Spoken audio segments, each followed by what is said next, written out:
Marina beach సముద్రం నుంచి నల్లని మేఘాలు వచ్చి ఎవరైతే ఎండలో ఉన్నారో వాళ్ళందరి మీద అట్లా ఉండటం, అక్కడ మరి ప్రజలందరూ కూడా స్వస్థత పొందటం ఎంతో దీవెనకరంగా. మరి వాక్యము అయిపోయినాక ఆమె అన్న తర్వాత ఆ మేఘాలు ప్రజలు చూస్తుండగా మరి అవి మళ్ళీ సముద్రంలోకి వెళ్ళిపోవడం జరిగింది.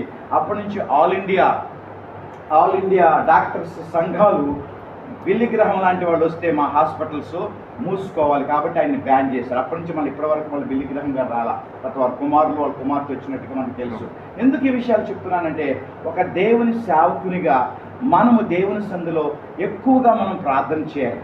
మనం ఏం చేస్తామంటే, ప్రభు చెప్తాడు, నేను అన్ని రిఫరెన్స్లు చెప్పను, నా రాజ్యాన్ని నా నీతిని వెతకండి, మీకు అన్నీ కూడా అనుగ్రహించబడతాయంట. మనం ఆ రెండు తప్ప అన్నీ చేస్తాం. ఆయన రాజ్యాన్ని వెతకం, ఆయన నీతిని వెతకం, ఆయన పని చెయ్యం, ఆయన సందులో మోకరించం.